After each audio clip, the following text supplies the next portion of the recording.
Welcome back to the Surly Talk Sports Podcast, brought to you by the TAB and Michelob Ultra. Fizz levels high this week. The Warriors are back. Pre-season begins. I can't wait. The off-season, it's finally over. We get a rip-in this Saturday against Manly. Add to that, we've got the All Stars game this Sunday. We've got a full round of NRL pre-season. And if you love your oval ball codes, round 1 of Super Rugby plus week 2 of the Six Nations as well. So this is where things really start clicking into gear. Can't wait for that. Plus T20 World Cup, lots of other sporting action going on as well. Before we tuck into the pod, Henry, I'll bring you in this week by asking you a bit of a question. If I told you that the TAB had boosted the Warriors to make the top 8 from $2.25 to $3, what would your reaction be? Do you reckon that's an absolute safe swing right there? I mean, we love the TAB. They do great things. Yes.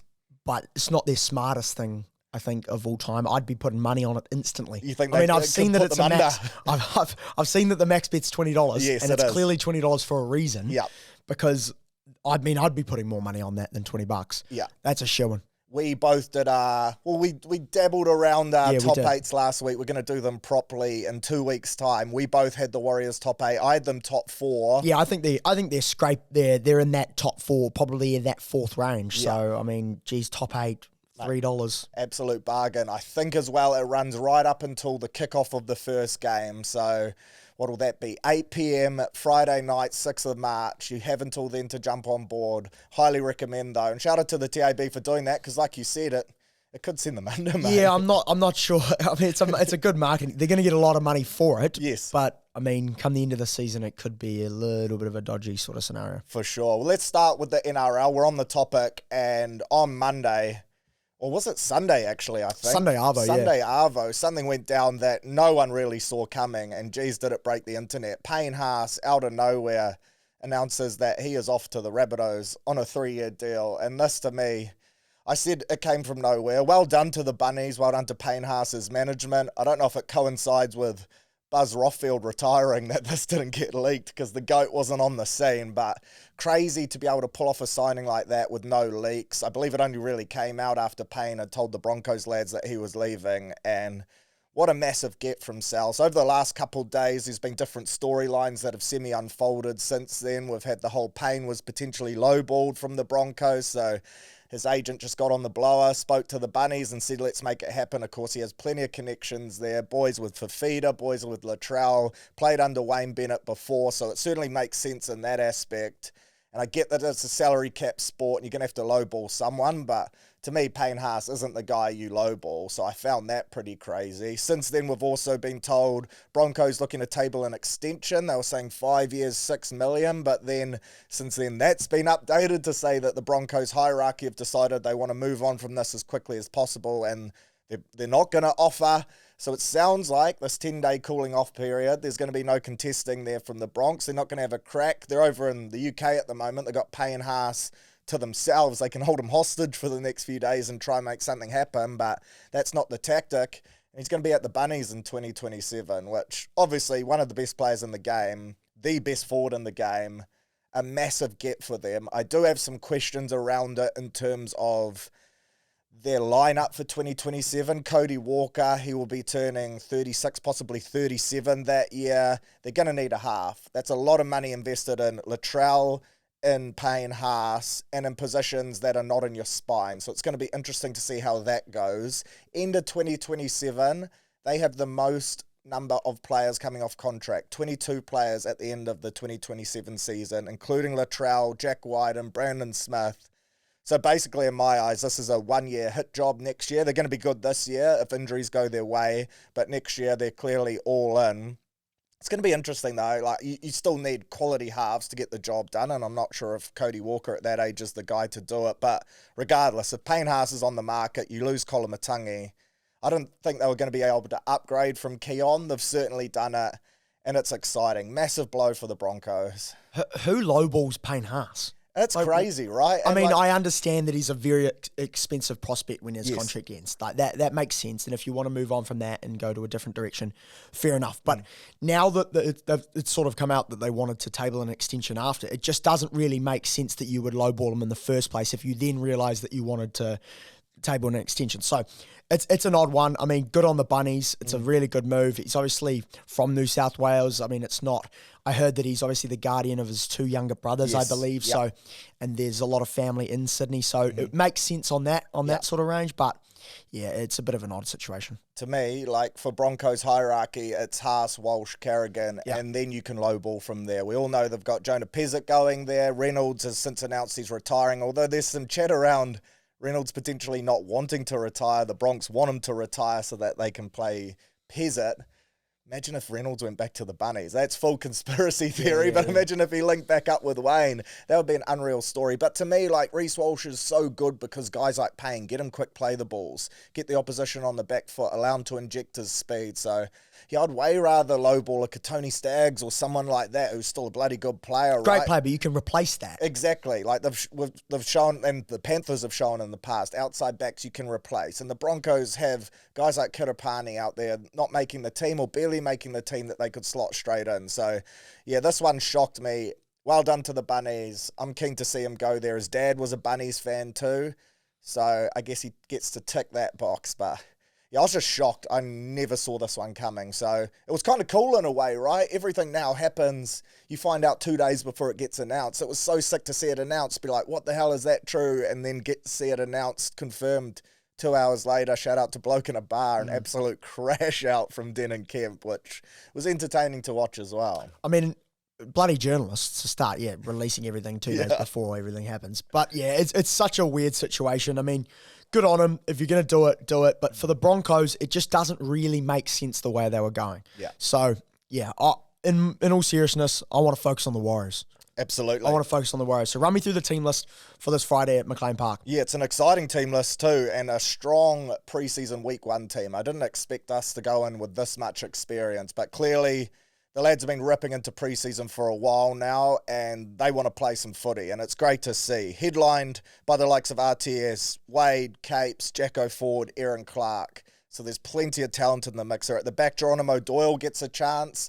Not a name, unless you watch New South Wales Cup, that you'll be familiar with. I think he's 28 or 29 years old, so he's no spring chook, but he's a quality player, been going good for Cup. And, of course, no Tane or Chance, so that gives him this opportunity.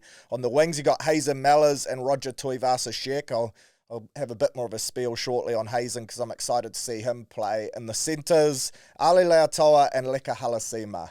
Now, this is an exciting centre combo. Ali obviously battled last year with injury, but there's a real opportunity for him to put his hand up in that centre spot this year, and I reckon he has the potential to be one of the great young strike centres, in particular on attack.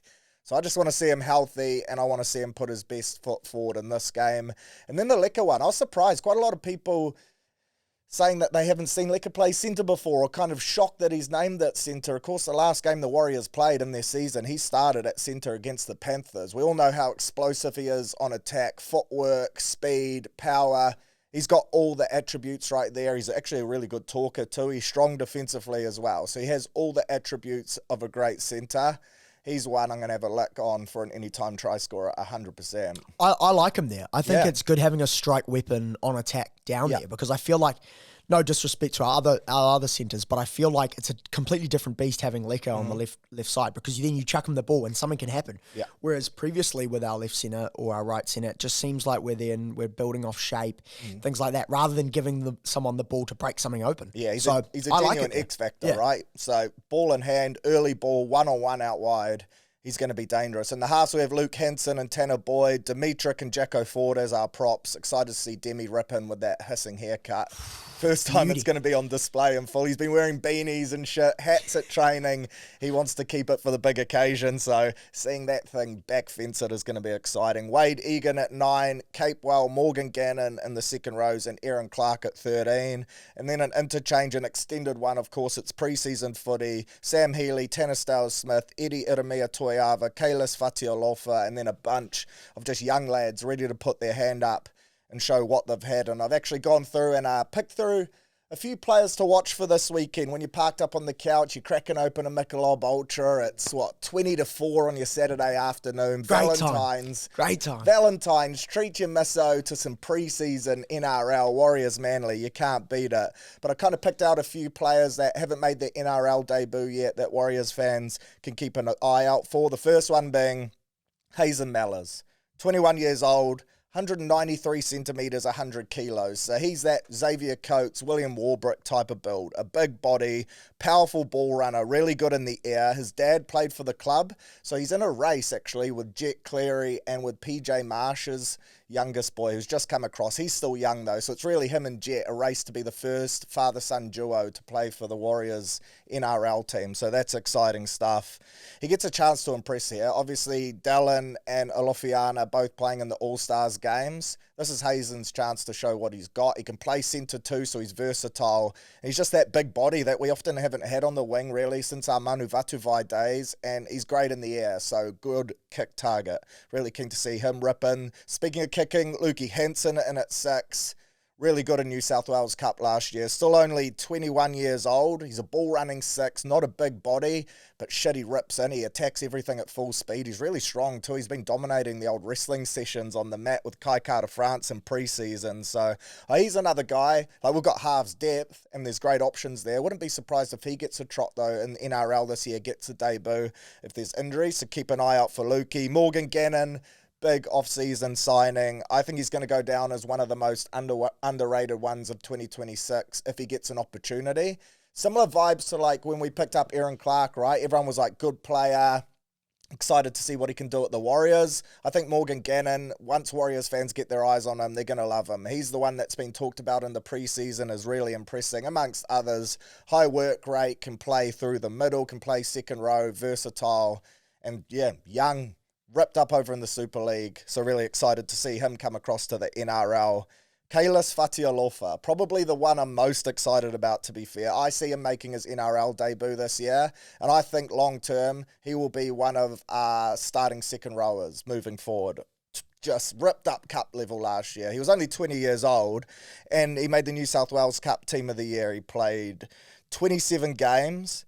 I think he scored something ridiculous, 14 tries, tackled at over 94% efficiency. And he's another one of these De La Salle boys that's come through the Warriors Pathways program alongside guys like Demi, Ali, Jacob Laban, Leka, Tanner Stowers-Smith, Eddie Iramaya Toiava. And I just think he's going to go to another level, man. I really rate this dude. So keep an eye out for him. He's going to be a household name of the future, 100%. I also like Taufua, the young hooker, 21 years old, played a lot of New South Wales Cup last year, recently extended until the end of 2028. I think he's got a big future on him. And then 2 others, Harry Inch, of course, former New Zealand secondary schools first 5. He was touted as the one that got away from New Zealand rugby, really. He was in that Tasman, that Crusaders Academy set up, first 5 in rugby. And I think this is a great get for the Warriors. It'll be his first proper game of rugby league. So he's getting thrown in the deep end in some sense, but also this Manly team is pretty much a New South Wales Cup team. So a great opportunity for him to show what he's got. For me, I reckon he's a ball-running 6. He's got a powerful build to him. He's not afraid to take the line on. Really strong in contact. He's got a little offload through contact as well. Can goal kick. Reminds me a bit of like an Ethan Strange type of player. Obviously, that's high reps, and we need to see how he goes, but maybe... Hasn't played a game yet. Exactly. Maybe potential to get to there, I guess you would say. And I'm just stoked that he's at the Warriors, so keen to see how he goes. And then the last guy I wanted to point out is Kalis Putoko, a young centre, had 1 game for the Cup last year. I think he was Jersey flag for most of the year. He played that 1 game. He had 12 runs, 143 metres, 2 line breaks, a try assist, 5 tackle breaks, scored a double as well against the Panthers. He's another one. Coming through the grades, New Zealand Rugby had him circled as like a superstar. He played for the Cook Islands in that Pacific Bowl Championship up against PNG and sides like that at the end of last year, scored a few tries there too. Strike centre, big reps on him. Again, if he can stay healthy and there's a few injuries in the top side, I wouldn't be surprised to see him. Certainly playing Cup this year, but maybe he could get a crack at NRL over the next couple seasons too. So, yeah, there's a few players to look out for your Warriors purists. 6 lads that haven't quite debuted, but yeah, as you're watching on the couch this weekend, just keep an eye on them. I think you'll be impressed. How many will actually play? because obviously there's the 4 actual interchanges, and then the Manly Seagulls have only named 3 extra reserves. Yeah. But the Warriors have named 8. Yeah. Or 9 even. What are you thinking with minutes-wise? Because obviously you want to give players minutes, you want to try guys out, but you also want to make it a worthwhile experience. Yeah. I imagine guys like Wade and that will play 20-odd, right? 25. Get a bit of shoulder 30 contact. max. Yeah, get a bit of contact. And we've got 2 other hookers there, right? In Tafua and in Sam Healy that will eat up those minutes otherwise. And I think it's important to see both of them get a good trot. So I reckon everyone gets a crack. Yeah, Harry Inches and that might only get 10 minutes, right? But that's still exciting. Like late in a game, injecting a fresh body like that with no pressure on, because surely we'll be up by plenty by then. Like this is when preseason is exciting, that first week. Next week, I think we'll see numbers cut right and All Stars boys will come back in. But yeah, I hope everyone gets at least 10, and I'd be happy if Capes, Aaron Clark and that came off at the 20-minute mark. But also you want to, this is important to not get injuries as well. Yes. So as well as wanting to get a hit out, you don't want to go too long with the players out there, risk of them getting injured, because with all of these young guns on the bench, it's more of an actual effective thing to give them minutes rather in the first game to give over minutes for Wade Egan and stuff like that. Well, we know what Wade O can do, Exactly. and we also know that it's a long season and he's a player that puts his body on the line, right? And then guys like Capes and that who played Origin football, so they don't need to prove anything. And good to see he's skipper this week. But yeah, those guys, 20 minutes, roll them off. Just let them get a taste of it. No doubt they're itching to play some code too. So you scratch that itch and then you let some of these younger guys have a crack. And then there's obviously a lot of other games going on. Give us sort of your standouts. We won't go through every team, won't go through every game, but give us some standouts from the games. Obviously, the Dolphins versus the Titans on Thursday night, first game. Yeah, good to have Thursday night footy back. Oh, yeah. Geez, there's some shit games out there this weekend, though, and I say that respectfully because I'll still watch them all and I'm excited. But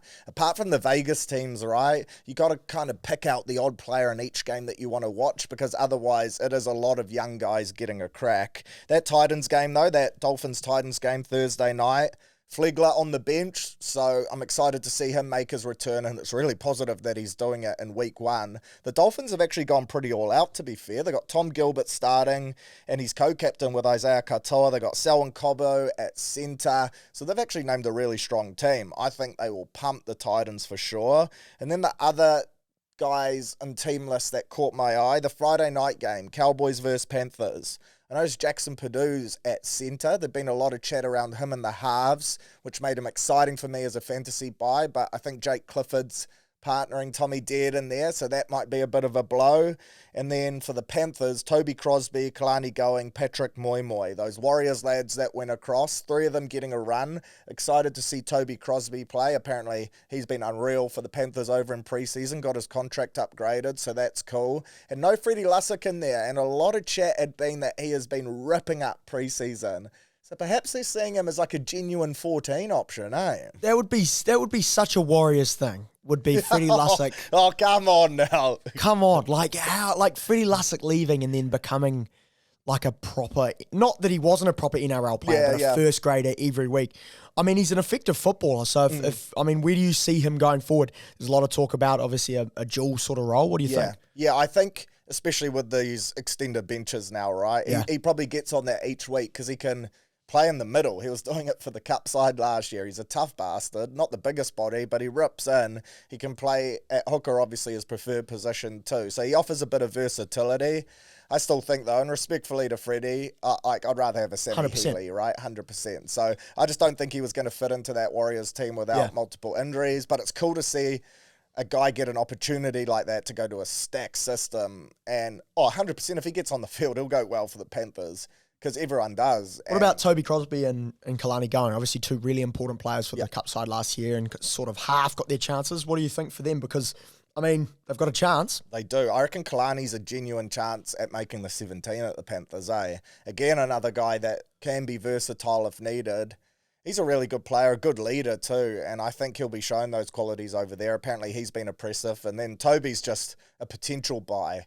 Huge human being, powerful, skill set, still got a lot of rugby in him, but who better to teach that out of him than someone like an Ivan Cleary? So, yeah, he has massive potential. I don't know if he'll debut this year, but he could be one in a couple years' time that we do look back at and be like, damn, he was in the Warriors system and it was a real shame to lose him. But you can't keep them all, really. What about the All Stars game? Unless you got any other players from the team list? All Stars game's a good shout. And to be fair, I feel like this isn't the right time of year for this game, but I'm excited that it's on. I would love to see it at the end of the year, potentially before we start the Pacific Championship, just so that we see players there, like all the Vegas teams, obviously, they're not sending anyone. The Raiders, they're not sending anyone. All these superstar players aren't in this, and I think that it is such a good clash, and it means so much to so many of the players that it should be the best teams available and the best spectacle possible. But it's still going to be a great game. Everyone playing is going to rip in. It's going to be so much passion and culture, and it's sick that it's in New Zealand, down in Rotorua. So it's going to be a great watch. For me, the standouts are the Warriors lads, Dell, Chance, Tamaire, Fish, Jakey Laban, Adam Pompey for the Māoris, and then AKP in action for the Indigenous. I would have loved to have seen them mark each other, Dell and AKP. That would have been a good watch. Warriors duo in the halves for the Māoris. Yes, that'll be a good watch too. And Chance, again, showing that, yes, fullback, but if once Tane comes back and Webby wants to move him, centre, halves, he can Versatility. do it all. Versatility, and we all know how versatile Tamaire is, so yeah, it'll be exciting to see those two link up. The player I'm most excited to watch, though, that isn't a Warrior, Casey McLean. Man, geez, was he a pleasure to watch in that Pacific Championships last year, paying $2.50 any time to score, $4.75 for first, second, or third try scorer. He is a strike centre. I saw as well on Instagram, he put up a post from the Penrith Panthers media day. He had the Māori flag wrapped around his shoulders, and the caption was "Hearts at Home." Tell you what, Casey McLean, if you ever do want to come home, end of 2028, he's signed to. He's probably one of the top three guys I would love to bring to the Warriors. It would probably be him, Keanu Kinney, just because of that exciting potential there at fullback. And then, top three Kiwis, I should say. I'd still love to see Joseph Tapine come back as well and just make that forward pack even more scary. But yeah, Casey McLean, haere mai, mate. If your heart's at home, we'd love to have you. But I reckon he's a good punt at the TAB. And I think the Māori All Stars will beat the Indigenous as well. Give us your best thing of the weekend. What are you most looking forward to with that, with the NRL? Oh, definitely the Warriors game and watching. Great time, 3:45. Exactly. Arvo, Bears, pub, wherever you want to watch it. If you're going to the game, please don't streak. Yeah. Keep the clothes on. Yeah, Napier are on their final warning, really, after last time it was a shambles. So they're lucky to get another crack. But you're watching these young lads and just having the Warriors back on our screens, because now we get it until October, and I can't wait. Off to the 15-man code. Yep. Super Rugby Pacific Round 1. Ooh. What's the fizz levels like? Yeah, high. Obviously, I feel like any rugby we're going to eat up at this time of year. Just early, eh? Yeah, exactly. But this first round, they nailed the draw. It's like a rivalry round. I don't know who did it, whether it was the AI, whether it was someone in a room, whoever it was. Surely this was a person, right? Because they've cooked it up perfectly. Every team is playing their biggest rival, really. So I think it's perfect for bums on seats, and it kicks off right from the first game. Crusaders versus the Highlanders, first game Friday night at the Lunchbox down in Dunedin. Yeah. Thoughts? I mean, we don't have the lineups as of yet. No, but we know Fabian Holland is out. That is the big news. Super Rugby campaign, which is a killer. This Highlanders back line excites me so much. Their back three, I've already said Tangito, a bolter for the All Blacks this year. I reckon Jacob Ratamatavuki-Nepkins wouldn't be that far behind him either, depending on who's the All Blacks coach. Maybe they might have a bit of Highlanders bias, and I'm sure we'll touch on that shortly too. But an exciting back three. I love Cam Miller. I love Fakatava. Gutted Pledger's not there, but Folau's still a great 9. It's just the forward pack depth for me, and I think losing Holland, like, he's their enforcer. He's taken on a massive leadership role in the All Blacks this year, we've been told. So just losing him from that Highlanders pack, which is hard working, but perhaps down on big names compared to other teams. I just think this Crusaders pack is going to roll up their sleeves, and Leo Willie and co just might have a bit too much for them. I think it could be reasonably close. I don't think it's ever going to be a blowout, but I think the Satyrs get them in a tight one. What's your thoughts? Thomas Lavanini, the new Highlanders lock from Argentina, has played like 90-odd test match for Argentina. He's going to have to sort of take Holland's role and add to the forward pack. So I was excited to see how he combined with Holland, but now that he's by himself, it's a little bit of a different proposition. But Yeah, it is the forward pack this year. Obviously, only got Ethan de Groot and Fabian Holland as the forwards that are in the All Blacks. So, I don't know. I'm going to go with the Crusaders 1-12. Week in Dunedin, though. The zoo will be pumping. Oh, full of tins. It's Friday night. That is so good, eh? That's what footy is all about, especially down in Dunedin. Castle Street, running a mark with a skinful in ya. It's going to be bloody good. And then we get State of Origin on Friday night, Rugby Edition, State of Origin. I was like, holy shit. You're like, oh shit, a bit early. Eden Park. Great stuff. The New South Wales Waratahs obviously against the Reds. Yes. Friday night, thoughts, feelings around the two Australian teams. They were good last year for times in and around the six, but what are you thinking? I'm big on the Tars this year, eh? I was pretty big on them last year. I thought they were good at home, and defensively they were shit, and on the road they were shit. Watching their preseason games, I'm not sure they've fixed their defense. I think it was 48-50 against the Brumbies. 100 points or something. Crazy stuff. But they have so much strike in their back line, and they've made some good additions to their pack as well. The Reds were good last year. They play like a Kiwi side, and I'm excited to see them go again. Les Kiss with his kind of final year at the helm there. I just think the Tars at 235 to win head-to-head at home in round one, I reckon they're a good shout. I think they're $3.45, 1-12 as well. I expect it's going to be close, but I reckon that's upset potential. I've got two upsets this week. They both involve Aussie teams, and I reckon that's one of them. Thoughts? Yeah, I'm with you. I mean, I don't really know with the Australians. If you don't know what you're going to get until the team lists around, until you can see what sort of Wallabies are in and around the squad. I'm a big Reds believer this year. Yep. I think Les Kiss is going to want to go out on a bang. He's going to want to prove his coaching credentials before taking over the Wallabies. So they're in for a big campaign. And like you said, the Waratahs, man, they've got an exciting backline, exciting players.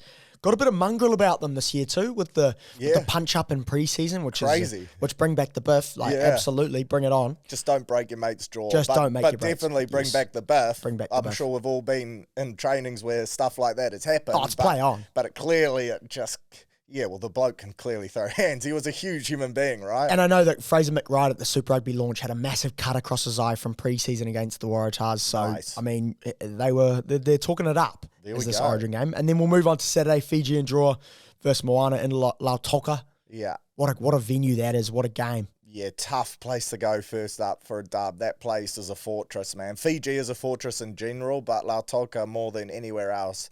They just don't lose there. I'd look at the weather forecast before. 29 degrees, 75% humidity, and potential for thunderstorms. So hectic conditions. That's a Lautoka special, man. And I just feel sorry for Moana because I don't think it's going to go their way this week. I think it's going to be high scoring, go the overs. I think it's set at 61 total points. I think there's going to be some tries. 61. Yep, fill up your fantasy teams with outside backs in both sides. But I think the draw will kick it off with a dub. And then we go down the highway for the Blues versus the Chiefs. Battle of the Bombays. Yes, love this. But good time, considering the Warriors, considering everything else that's going on. It's a good time. Thoughts? This is going to be a great game. Chiefs missing a couple, I believe. Yeah, I can run you through the lineup. Yeah, there we go. Here we go. All right, the Chiefs have announced their squad. New head coach John O'Gibbs naming a side without Imoni Narawa, without Damien McKenzie, without Wallace Satiti, without Simon Parker, without Brodie McAllister, and Leroy Carter. First of all, thoughts on those names missing? What's that, 6 All Blacks? Yep. And 5 of them pretty key All Blacks and pretty key to the Chiefs, obviously. The lads who recently extended, Parker and Leroy Carter not there. D-Mac, I believe, to do with birth of baby. Could be, yes. I think that might be. Last week or something around that, but of course didn't play pre-season, he didn't play a single minute, so I would have thought he would be on the bench anyway. To throw him straight back in. Wallace, gutted to not see him out there. Had such an injury-affected season last year that I just want to see him play footy. Played in the pre-season, so I have to assume it's something to do with picking up a bit of a niggle there. But the best thing about the Chiefs and their squad, and we've kind of touched on it last week. You wait till I read these names. It's deep. Yeah, here we go. Samsung Sony at hooker. Yeah, love him. Very, very good player. Anytime try scorer option. And then there's an All Black combination, obviously, in the second row. Tupou Vai, Josh Lord. Yep. And then Luke Jacobson, Josh Jacob will start at first 5, Quinta Pye at second 5, and then Karen Tai Moifalau on the right wing. Thoughts? He's obviously a really exciting player last year. Yeah, very exciting. There was a lot of chat he would play 15. Haven't seen him there really in the preseason. It's been all Etene Nana Satoro, who's an outstanding player. Again, just affected with injury last year, but keen to see him rip in. Got the Virus, Daniel Rona at 13. That's an exciting midfield combo as Underrated well. player, he is. Underrated. I think Fakiti picked up a preseason injury, Yeah, right? 2 or 3 weeks out, I believe. Yeah, so nothing major, but a great chance for him to kind of cement himself in the 13. Yeah, it's crazy, right? Like, you lose a D-Mac, you bring in a Josh Jacob. Like, what a luxury to have. So, I still... Look, run me through the Blues team and then I'll make a call. Well, they're not exactly full strength either. They're without Bowden Bowden and Patrick Tuipulotu. North Harbour, Cam Christie, out for the season. Oh. Knee injury. When you see knee season, you sort of assume it's an ACL. I'm not 100% sure on that. I did see him walking around in a knee brace in pre-season against Crusaders, so that's a bit of a disappointing one. Look, as brutal as this sounds, because I love him, great player. I don't want to see him in clubland, though. No. I think he's at Shaw, but potentially going back to Silverdale, he doesn't need to play against North Coast. But if you see knee season, you're assuming it's an ACL, right? Yes, so that would mean no club footy. So that would mean no club footy. So Damn, that's a blow, though. Yeah, it's a big blow. Good player. Talent, man. Can play both lock and loose forward. Yeah, and aggressive, carries hard. That's a bummer. Big loss for Harbour too, if it's that bad. But in better news, Ofa Tonga Fussy starts at tight head prop. Bit of a change. He's normally loose head prop, but he's now at tight head. So apparently this year, Vern Cotter said that he wanted to expand sort of his repertoire and play at tight head prop. So he's there. Sam Darry, Josh Bear at lock. And then this is the one I'm really excited about. Torian Barnes at number 6, young loose forward out of Canterbury, who the Crusaders clearly didn't want. And he's very, very good. Was very good in pre-season. Looks like a young talent. Thoughts? Have you seen any of them? I have. I was surprised he's pushed his way ahead of like an Anton Segner or someone who just re-signed as well. So, yeah, clearly ripped up in pre-season. It's not often the Crusaders let one go either. But, yeah, James Marshall was saying that he's a really good player and they were gutted to lose him. So, massive, massive opportunity for him starting this week at 6. Like, if he can make that jersey his own, then he's an All Black bolter potential as well because he's a big body, right? Yeah, he's huge. Yeah. And it's cool to see that you go straight in. That means that you've clearly shown in preseason that you've got enough what it takes. So that's an interesting one. And then obviously we've got Stephen Perifeta at 10. I'll go back. Dalton Papali'i. Yeah. Hoskins Satutu at 8. Finlay Christie at 10 at 9. Stephen Perifeta at 10. Thoughts? Yes, stacked. Stacked all Blacks. So Caleb Clark on the left, Cody Vi on the bench. I was surprised to not see him in the 14 jersey. They've gone with Cole Forbes, but Cody Vi's a very good footballer to bring off the bench some impact. Yeah, tied defence, could split the game right open. And then I'm guessing the midfielders, Archie and Lamb. Yeah, correct. Which is powerful. Very powerful. Experienced as well. Peter Archie looking like Ma'anonu in that preseason game on the weekend, just built. And his leadership is going to be massive too. So why don't you give us your picks? All 5 games, 6 games. Tell you what, that Blues team with those Chiefs out makes me a little nervous because prior to teamless, I've been trumpeting the Chiefs. There is the Force Brumbies also. Yes, and I like the Force to win that. Ooh, really? The Brumbies have lost a fair bit of cattle. I think the Force are going to start the year well and then fade like they did last year. And I think in Perth, they're going to start really well. And they're paying $2.20 head-to-head, $3.25, 1-12. I think there's a bit of jam in that. But I'll go Crusaders. I'll go Tars. I'll go Drua. I'll still go the Chiefs. I'm still going to ride the Chiefs to get the win in a close one. And then I'll go the Force. I wanted to run you, it's the last week to get into amongst the futures markets on the TAB, and it's also the last week to go top try scorers. And I think there's some value there because you can also go top try scorer per team. So you can get a bit carried away. Make sure your balance is looking pretty before you jump in. Competition winner, Chiefs, $3. They're the favourites. Especially with guys like D-Mac and that getting a slower start to the season. I think it's going to have them peaking at the right time. And I think they get it done. The final, Chiefs Crusaders, paying $3.25.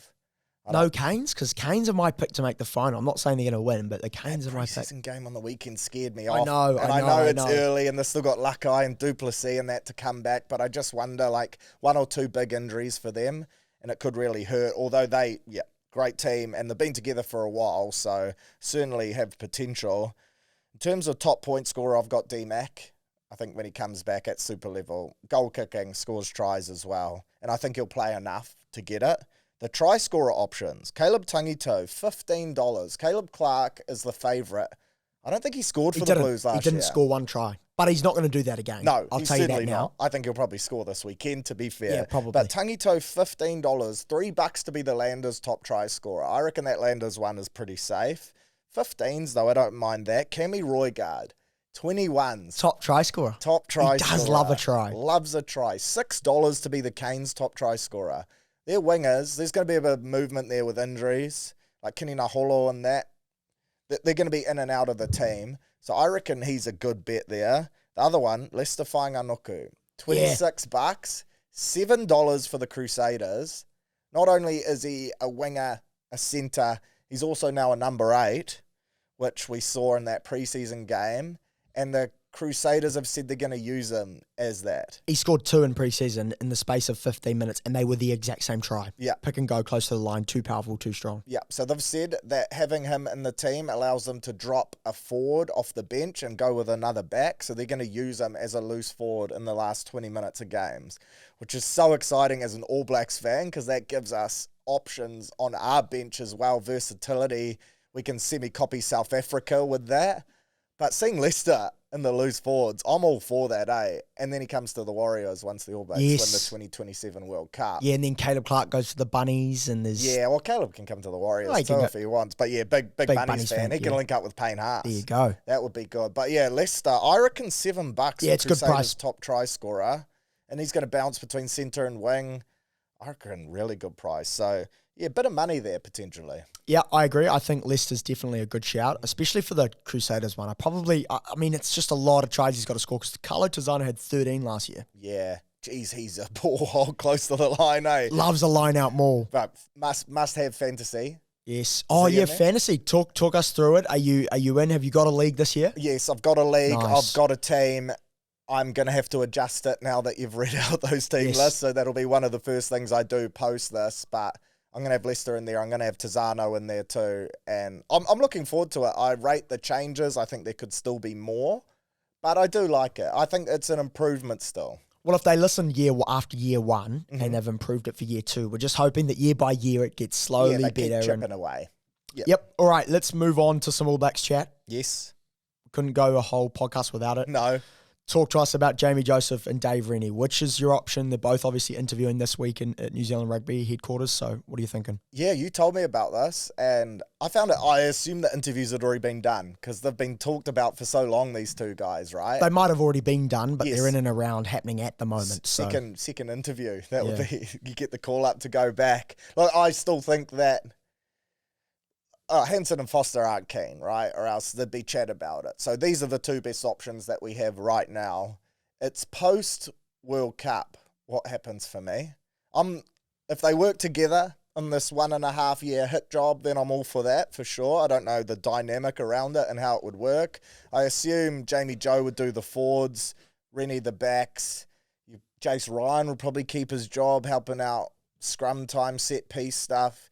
To me, that's a pretty good trio right there. It's an interesting one. I just can't see them working together now that this whole thing's happening. Yeah, because they're kind of going against each other, right? But you were saying Jamie Joe wants 6 years. Rumored. Yeah, there's some rumours going around that maybe he wanted a 6-year contract, which is fair enough when you think about it, because if you think this 2-year cycle gets him to the end of this 2027 World Cup, and then he wants the 4-year deal to the next World Cup. And that's sort of telling you that he's got some good oil, or he's had a yarn with Tony Brown, and that Tony Brown's confirmed to have come back after the 2027 World Cup. So, I don't know. That it's definitely an option. I can see why he wants that deal. Yeah. And I think, what do you think? Do you think that's not a bad option? 6 years is a long time, though. It is a long time. Having Tony Brown back excites me. So, I say yes because of that. It's just got to be in there that we don't pay out his whole contract value if something like a Razor situation was to happen, because New Zealand Rugby can't afford to pay out. Say we get rid of Jamie Joe in 3 and we have to pay out 3 years because we signed a 6-year deal. That would be a nightmare. So as long as there's clauses in there and caveats, I'd love for our next World Cup cycle to be the same coaching staff, absolutely. And if Jamie Joe thinks he's good for it and he can get Tony Brown back, then look, I don't see why not. There are some good other coaches in the mix, though, that you'd still like to see involved. Like, I still think a Clayton McMillan and Leon McDonald, guys like that, have something to offer for New Zealand Rugby at the highest level, right?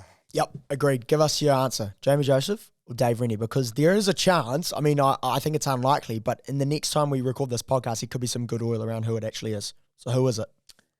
Dave Rennie for the World Cup. And then we go from there with Jamie Joe and Tony Brown. So how the heck is that going to work? I do not know. Because how the heck are you signing someone for this hit job? Yeah. But I don't know if... Like, all the knock on Rennie is that he's old school, right? And then with Tony Brown there to kind of balance him out with that attacking flair and a bit more youth, it kind of works. Nah, fuck. We'll go Jamie Joe. Oh, I've changed your mind I've already. had to crumble, right? Because then the 6-year thing doesn't work either. I don't know. Surely there's a way that both of them can work together. Yeah, I completely agree. In my ideal scenario, that is what But if it's one or the other, I'll go Jamie Joe then. But if you're interviewing one person on a Monday and then the next person on a Tuesday's got his own plan for the World Cup, it's very hard to then work together. True that. Unless they present as having each other in their coaching staff. Yeah, which would be an interesting sort of 2 interviews, wouldn't it? Yeah. Quickly on Six Nations. Yep. Great game on Waitangi Day. Yes. I mean, obviously a little bit of a average score because they were dominating the French. But yeah, what are your thoughts on round 1, Six Nations? France, England look really good.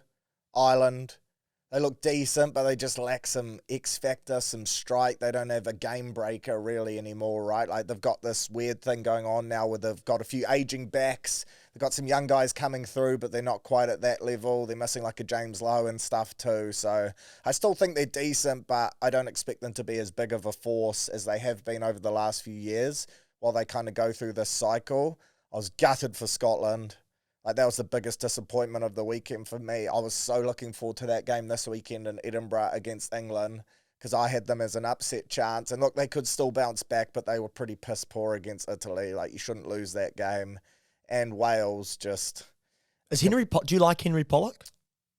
I'm not a massive fan, but I rate how confident he is, how he backs himself. Do we lack that in New Zealand? Yes, we do. What the closest we've had to it is like a Rico Ioane, right? And he got hated on, didn't he? Exactly. People didn't like it. It's that American sports mindset, right? And these young guys coming through, a lot of them have it. Look, I rate that he backs himself, and he can play. So, look, he's not 100% my cup of tea, but I don't despise him either. But yeah, England, 12-game winning streak, looking good. Them versus France, very last game of the competition. Ooh, Sunday, blockbuster. 9 a.m., 15th of March. That's gonna be one to strap into. So I'm not going to ask you who's going to win the Wales v France game. We'll go to the Ireland-Italy, which is the first game. Ooh. Ireland paying 106. Disrespect on Italy. Yeah, who had a very good result against O'Flower of Scotland last week. Crazy. I'll back Ireland in because they're at home, but I don't think it's going to be a blowout. No, 1-12 probably. Yeah. Scotland-England, the game of the week. In Edinburgh, I mean, England are unlikely to lose probably, but geez, it's a good game. Head says England, heart says Scotland at home after being embarrassed to bounce back. I just think this English team are that good at the moment that they still get it done. Hopefully it's close though. Would love to see Scotland pull it off. And how was your Monday? Super Bowl Monday. I think it's one of maybe about the 6th Super Bowl I've watched, and I'm not sure it was 5th even. I think it was the 6th best Super Bowl I've watched. Yeah, look, I wouldn't blame you if you didn't watch another one after watching that, to be completely honest. I'm for the purists. Yeah, I was lucky I had free food and booze, so I was enjoying it regardless, but it was one for the purists. 2 great sides defensively. The Seahawks defense, shit did they show up, and they made it a tough day for Drake May, who just battled anyway, to be honest, but you can understand it. Biggest stage, brightest lights, and that Seahawks D was just insane. Were the lights too bright for Drake May? Potentially, but he's still so young and so early on in his career that I think just making the Super Bowl was huge, and a lot of people have said soft draw, so it helped them get through. I think the Seahawks team was that good, though. Their defense is scary. Great to see Sam Darnold get it done, Kenneth Walker, that Aussie punter, Michael Dixon, highest paid punter ever, and shit did he show up too. There was one stage there where I thought he was going to get MVP. I think it was the 40-20. Crazy. Did you see that? The old school 40-20. Someone said sign him up. They should bring that in. Well, he used to play Aussie rules. But did you see that video actually of Matt Burden going around? Oh, the 65-meter NFL record. Yeah.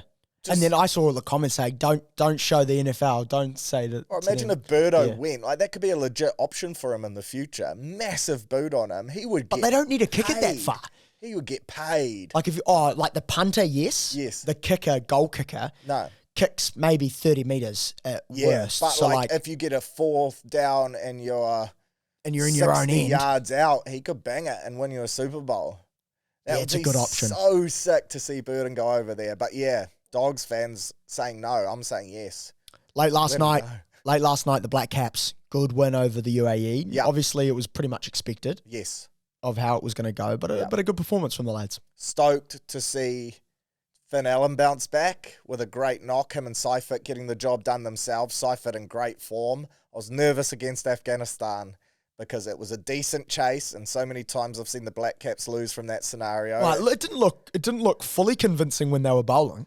No, and when we were 7 for 2, I almost turned the thing off. Luckily, Glenn Phillips came in and helped steady the ship with Seifert, and then Daryl Mitchell. He's just proved that he is clutch 100%. I just love how we bat so deep. The one knock on the game against the UAE that I would have liked to have seen was Ravindra get a bat, just because I think he needs it and he needs some confidence. The odd retired hurt, but he's not retired. Yes, so exactly. Just to get someone else some time in the saddle. Just let Seifert, who's already seeing them like beach balls, just say, look, calf, no good. In comes Ravindra and he just gets some time at crease just to get some form back. Because this game on Sunday, 2:30 a.m, you either stay up or you wake up, depending on your mindset. Or you do neither. Maybe a big set day, like you get carried away watching the Warriors, the Blues, the Sail GP, that you then push through to the Black Caps. And to be honest, that could well be the mentality that I go. Or you set the alarm for 2:15. You go the Blues and then you go to sleep. Yes. ASAP. Wow, there's a bit of league on actually. So you've got to go the whole way. Yeah. You've got to go the whole way. Yep. I'll keep you posted, but the intentions are to push through for sure. But I'm looking forward to that against South Africa. It's probably not a must-win because we've taken care of business now, but game of momentum, right? And this will be a big statement for us to just keep this train rolling. Plus, the last game of the pool was against Canada, so we should win that as well. Yeah. Yep. We most definitely should, but it was like last night. It's the Black Caps, and we've always got one in us, right? And then lastly, the Sail GP. It's a great event in Auckland. What's your thoughts around it? Did you go last year? I did. I actually went out on the boat, was viciously hungover, woke up in the morning, had a protein shake. And you're away? No. It turned even worse. Went out on the boat. We were out there for about 4 hours before the racing starts because you got to get a good spot, you know. She was choppy. I was chundering. It was not good. So this year I'm going to stay on land and I'm going to watch it from the stands. And I'm going to enjoy it because I honestly reckon it's one of the sickest events to get around. So actually be at, eh? Yeah, it's these unreal. boats fly. Everyone gets really into it. It's one of those things, like, I'm going to be honest, I don't watch it during the year. I keep track of the results, and if there's like a big crash or something that catches my attention, I'll look. But I'm not strapping in every week. But it's one of those things like the America's Cup. When it's in your turf, you can't help but get swept up in it. And Auckland's turning it on weather-wise. I reckon it's going to be unreal. Winter Olympics, did you catch any of Zoe Sadowski's in it? Very good result. What a freak. What a freak. And we've had a bronze as well too. So a good start for the New Zealand team. But Zoe would have loved to have seen the gold, obviously. But that first run didn't really help her cause. But Silva, like she is. I just love too how they all get around each other. Yeah. Like they celebrate each other's success. They're all so young that nothing seems to rattle them. Like you got people bailing and then still ripping like double shuckers as they get a 12 on the scoreboard. Like they all just seem like they're just having the time of their life. There's a bloke in the New Zealand team called Lion. Like that's fucking cool. So I've been enjoying watching it. There's been plenty going on. A cheating scandal, but it was more a guy confessing that he played after he won the gold medal. Yeah, that he's played up on his misso. Like he'd already told her. So she already knew, which was a nice touch. But I'm not sure she wanted not wanted that broadcasted to the world because that's embarrassing for her. We've had people injecting their penis, which has been interesting to try and get further flight, which is, not a tactic I'd thought of before, but anything to win. So, the storylines have been aplenty and we've got a couple of medals. You fancy yourself at any Winter Olympic sport? If you're given yourself a year... What would you... The knees aren't great. Yeah, so that would rule out the snowboarding, the ski. Right. I'd have to be a curler. Which that cracks me up, right? You got people flying through the air doing triple backflips and then the camera cuts and it's just some roost on the curling just going for it. That or like the skating. Yeah. Yeah, but still you need good knees for that. So, how about you?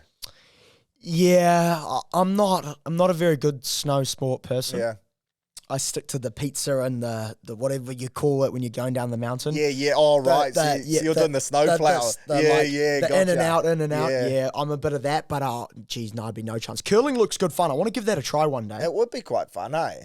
Do they do it at Snow Planet or something? I don't know. Paradise Ice Skating Rink. Yes. What a spot. We'll give that a go. Give us the best bet of the weekend. Best bet of the weekend. Kind Well, of I'm fired jumping this on at that Warriors top 8 yeah. 100%. That's going to be the best bet for the next 3 weekends. Exactly. I'm going to get on Casey McLean as an anytime try scorer. I don't mind those 2 Aussie upsets, multied up, Force and Tatars. That'll get you a nice little result. That Blues Chiefs has me a little nervous now, so I'll probably avoid that. And then try scorers in the Wars game. Kalis Fatiolofa, get around him. Well, it's hard to put money on people when you're not sure how many minutes they're going to play for, so right? You've got to go younger guys, right? Like Hazen Mellor's on the wing. I think he'll get decent minutes. Yeah, would they sub him? Like, it's an interesting one. Yeah, it's going to be an interesting one. All Stars game, you'll probably see more minutes, so that's probably an easier NRL option. But yeah, those are probably my best bets this weekend. But that's us for this week, mate. I think Monday, we're going to roll out our first Monday pod once we've got some sport to review, some results, some Warriors, some Super Rugby to tuck into. So looking forward to that. Couple of segments coming as well. A couple of special. Yep, the old Michelob moment. That'll be coming through.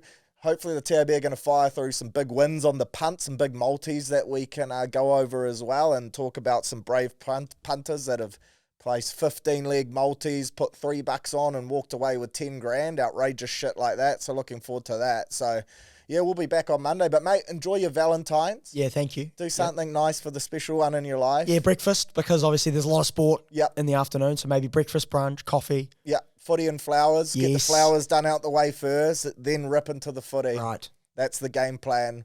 And maybe even a couple tins at full time. I'll make notes. Full-time sports bar. Yeah, there we go. Modern day Romeo, mate. But enjoy it, and we'll catch you back here next Monday. Go well and gamble responsibly as well. Always crucial.